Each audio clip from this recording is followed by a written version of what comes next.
Egypt recently. But Spain was the Baath, the Basque separatists. Yeah, but it's not still not confirmed. So what I'm saying is that you have had number of incidents all over the world in which, and in Saudi Arabia particularly, you have had so many incidents there, and so I think when you talk of it globally, you have to take that in account, and then don't forget that Al-Qaeda as an outfit operates somewhere from Afghanistan, which is neighboring border, and they have a fairly large catchment area as well. They have the people, they have the organization, they have the activists with them, and they have a fairly large catchment area. Do you think the operation in Wana is a result of the operation in Wana, rather that we have this problem resurfacing? I don't know much about the operation in Wana except for what we read in the newspaper that you also read and I also read, and which says that it's been a successful operation. So I really can't comment on that because I'm not privy to any information on that. But you mentioned violence in Saudi Arabia. My contention is that even that is politically based. I think a lot of what is going on in our country has political ramifications. People are being used for political ends by the people who are using them, and I think that similarly the same goes for Saudi Arabia. No, but here in Pakistan there has been no such indication, or at least I haven't seen any evidence of that where we can just pinpoint and say that this violence is related to any political party or can be attributed to that. If you have any information on that, can you just quote any incident? No, I don't have any specific information. So but just I think the perception that you're talking about, which is not true. I think there has not been any case so far in my knowledge where you can say directly that this is related to a political party or that they've been involved in this terrorist activity or a sectarian activity or any even in Karachi like that. Yeah, even in Karachi.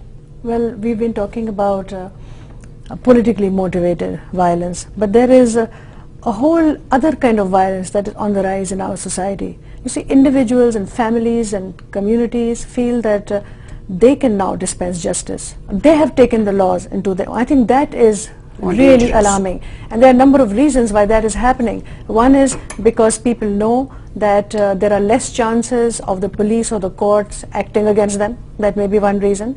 They know that they can get away with it. Why can they get away with it? Because of the interplay of formal and customary laws. There are loopholes through which they can escape.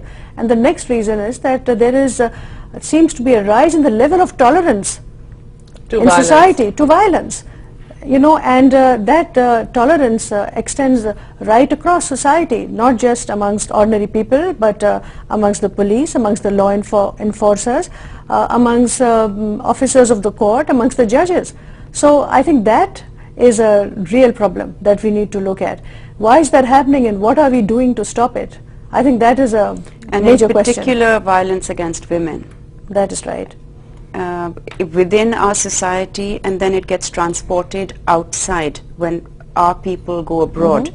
I see so much of this in New York.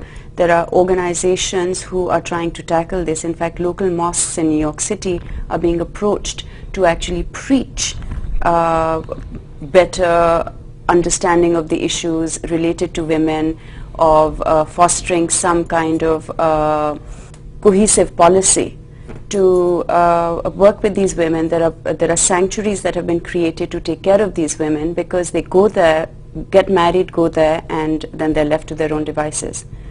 So that's a big issue. The violence is huge in New York. You have organizations like Sakhi and Sanctuary for families. And in fact, I did my daytime job, as you all probably know, and I'm a lawyer, and I worked in New York for several years. And one of the things that I did a pro bono honor killing case.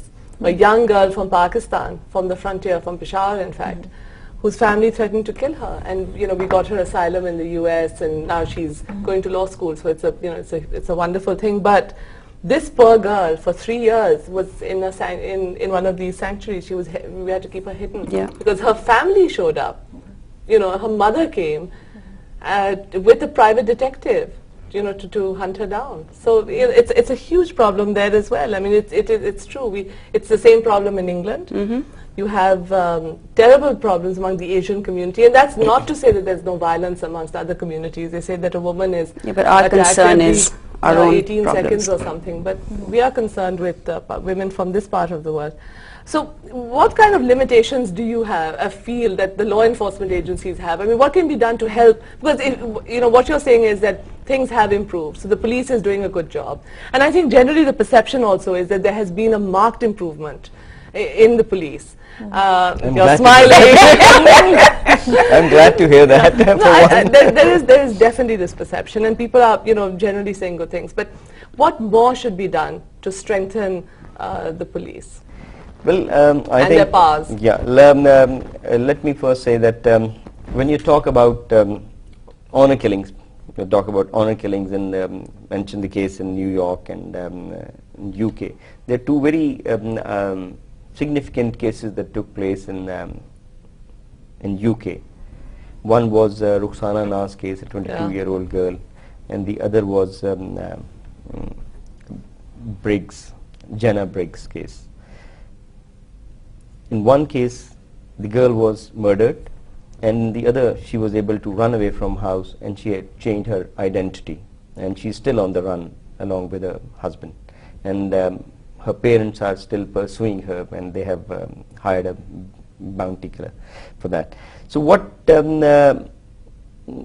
has happened in these cases is, and as opposed to Pakistan, or we also have such incidents in Turkey. We have had such incidents of honor killing in Jordan and Palestine. These are the main, but mainly in Turkey, Jordan, Palestine, and England, because of the ethnic communities that live there.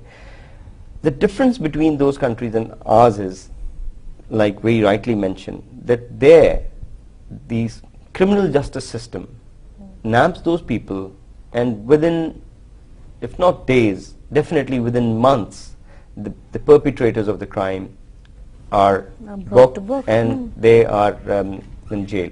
In Rukhsana Na's case, her mother and her brother were arrested, they were tried, convicted, and they're still in jail. But what happens here is that for a long period of time we try to have these cases try in the courts, and most of them they end up either in acquittal or compromise. Right. Now the issue is why.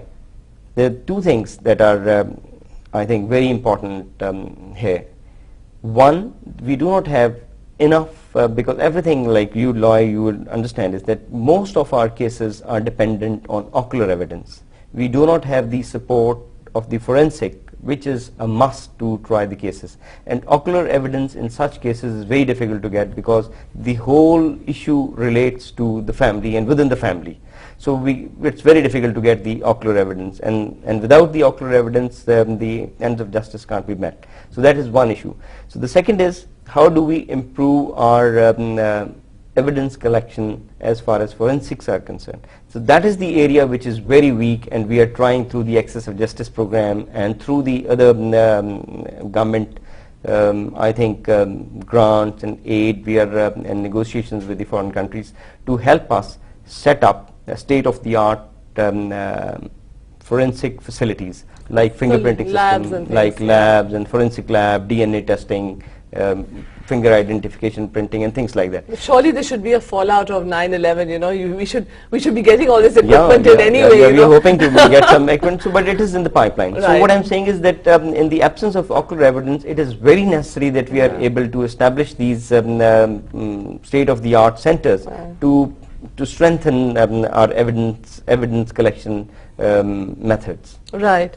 But okay, that's one problem, and that's something you need to deal with. And what about things like police salaries and facilities, and no, for the regular guy, not for someone like you, but for the the chap on the beat. Well, we are not paid. Like what happens is, like in other countries. Let's take the example of England.